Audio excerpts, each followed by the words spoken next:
What's up, humans? I'm Enzo with Frequency, and today I have a ponder-worthy question. So, how exactly did the word human come to be? Now, we can trace the etymology of the word back to the Latin system, which means humus, or earth and ground. And this particular phrase was chosen to represent that we come from the earth and ground, and back to it, so shall we return. But let's look at this from another angle, which will tie into our discussion today on the 7 divine rays of God consciousness. Now, we have all seen these 7 divine rays, such as when light enters into a prism and the output of the white light is like those of the 7 rays. And like all things spiritual in nature, these colors, of course, are symbolic and not just some random pretty colors. They do, in fact, have a deeper meaning. And so what I'm proposing is this. Could this topic not be the real reason that we are called humans, as in Hue, H-U-E, mans? So let's dive into this and you decide for yourself. Now, this will be an introduction to the 7 rays. You could easily make a series on this topic, but for now, let's focus on what they mean and who and what is represented by them. Now, some of this information varies depending on where exactly you learn from, and this is really the case for many spiritual concepts, but some days and gems and even associated beings are slightly different depending on where you learn.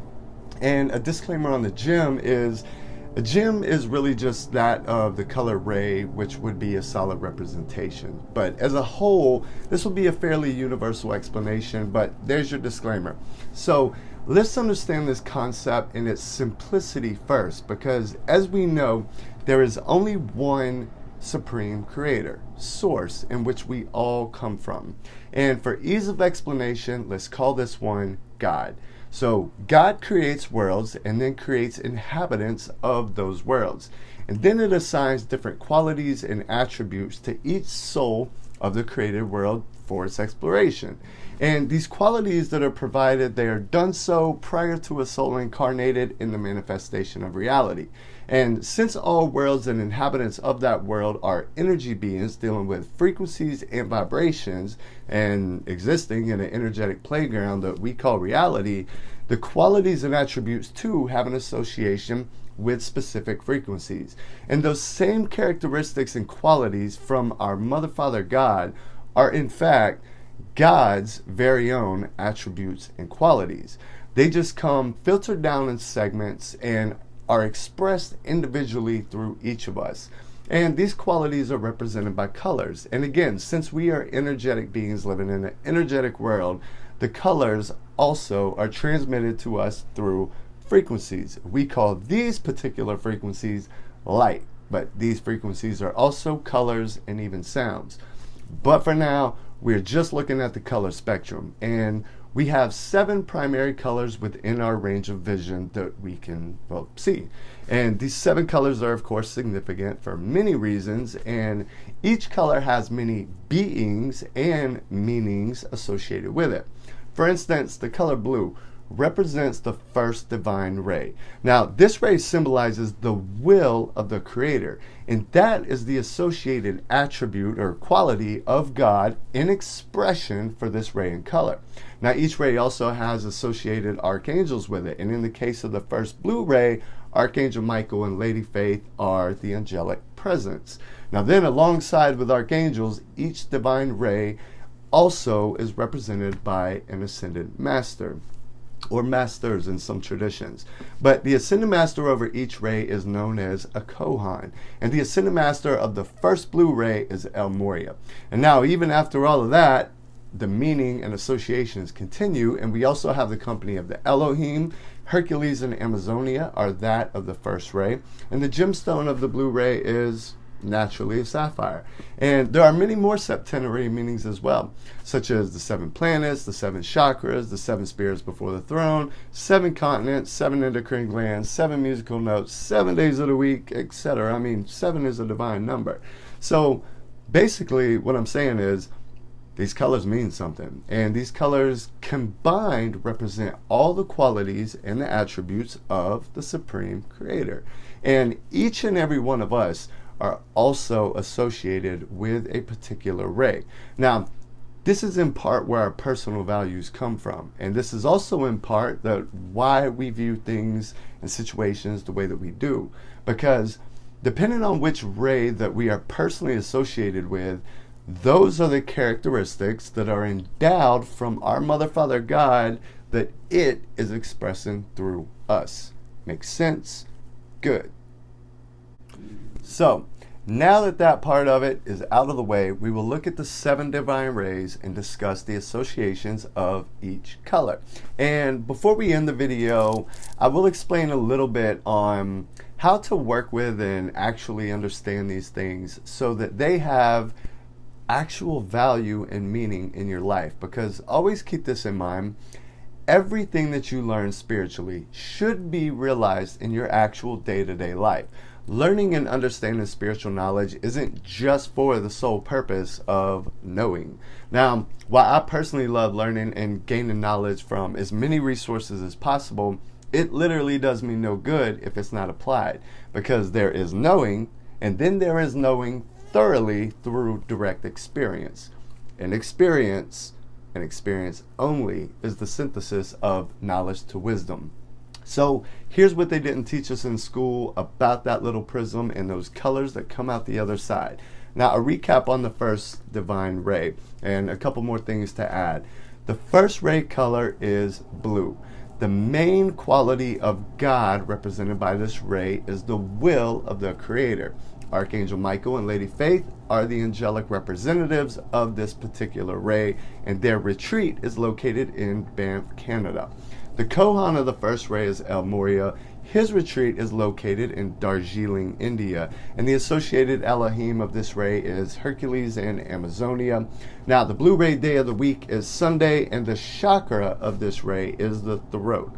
The blue ray jewel is, again, a sapphire. And so, again, you can see that these rays are much more than just a color. So let's keep it rocking and look at the rest. The second ray is yellow in color. And the major quality expressed with the yellow ray is divine wisdom and illumination. Archangel Jophiel and Christine, with the retreat south of the Great Wall of China, are the angelic representatives.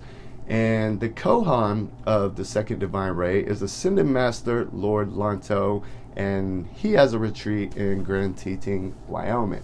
Apollo and Lumina are the Elohim of the divine yellow ray, and the associated chakra of this ray is the crown, which, no surprise, because the attributes of this ray include illumination.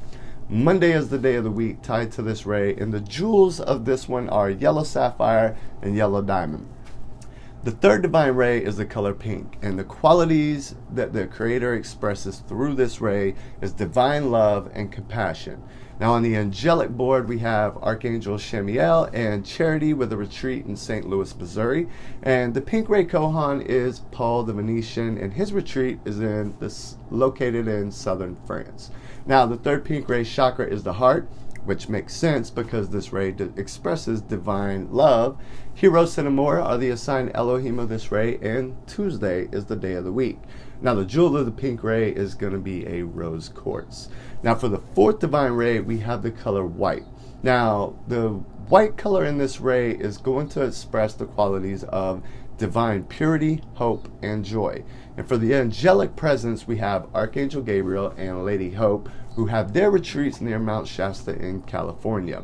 Now, the fourth divine ray Kohan is Serapis Bey. His retreat is located in Luxor, Egypt. Now, the chakra of this ray is the root, and the jewels of this ray are quartz and pearl. For the assigned Elohim, we'll find Puria in Australia, and Wednesday is the day for this ray. Now, the fifth divine ray is the color green, and what the Creator expresses through this is divine truth and healing. Now, on the angelic board, we'll find Archangel Raphael and Lady Mary, and they have a retreat in Fatima, Portugal. Now, the Kohan Ascended Master of the green ray is Hilarion, and he's got a retreat over in Crete, Greece. The Elohim of this ray is Cyclopea and Virginia, and the associated chakra of the green ray is the third eye, which makes sense considering this ray expresses divine truth and vision. The day of the week is Thursday, and the primary jewel, of course, is an emerald. Now, the sixth divine ray color is purple and gold, and this ray expresses the qualities of divine abundance and ministry. Now, archangels Uriel and Aurora can be found as the angelic presence, and they have a retreat in Poland. Now, Ascended Master Lady Nada is the Kohan of this ray, although Jesus and Mary are also associated with this ray as well, because this ray has a big focus on Christ consciousness. So the Elohim that are associated with the sixth ray are peace and aloha, and believe it or not, they have a retreat in Hawaii. The sixth ray chakra is going to be the solar plexus, and the day of the week associated is Friday. The jewel that's associated with this ray is an amethyst and gold flake, and last but certainly not least is the seventh ray, which is the color violet. Now, this ray is currently what we are experiencing, and the Kohan of this divine ray is my boy Ascended Master Saint Germain and his twin flame Lady Portia. Now, their retreats can be found in both Transylvania as well as the Rocky Mountains in the U.S. The angelic representation comes from Archangel Zadkiel and Lady Amethyst with their retreats in Cuba. Now, the qualities that are coming through on the violet ray are divine justice, freedom, and transmutation. And for the Elohim, we have Arcturus and Victoria that are associated with this ray. Now, this ray is associated with Saturday, and the jewel of the seventh ray is, of course, an amethyst. The chakra of the violet ray is, well, some say the sacral, and some say chakra number 12. But nevertheless, that was the introduction to the seven divine rays of God consciousness. And now, you're like way smarter than you was before you start watching this video. So you're welcome. But now that you have this knowledge, how will it help you in your personal life? So understanding what divine ray that you are personally associated with can greatly help you understand more about yourself. And to know thyself is how you get to know the gods. Now, the way that you're going to find out your associated ray is going to be based on your birth year, and a quick internet search should help you out. Now, personally, I came in under the seventh ray, and one of the main attributes is divine freedom. Now, before I was ever even familiar with the rays, this was already a major theme in my personal journey: free thinking and true spiritual freedom. And before I even started studying the rays, I was already working with Ascended Master Saint Germain. So, no surprise when I did uncover this information, it made perfect sense to why I was drawn to the qualities and the beings that I am drawn to. And now I can take more ownership of my own divinity. Now, simply by understanding what I came here to express as a vessel for the divine is significant. It may also be why my favorite day is Saturday. Who knows? But ultimately, understanding these things are really about assistance with your personal journey. Now, these spiritual concepts and truths are meant for you to know yourself and be yourself as our Mother, Father, God created you to do so. And I can't say enough about how much understanding these things has impacted my life. Now, between studying the divine rays, your numerology report, zodiac traits, and other important material that explains yourself to yourself is invaluable. And these are the answers to many of our why questions that we have about ourselves. So dive in, get to know the real you better. And as always, I truly appreciate you spending a few of your earthly minutes here with me today. If you have questions, leave a comment or shoot me a message. And until next time, as always, I send wishes for a life full of peace, profound.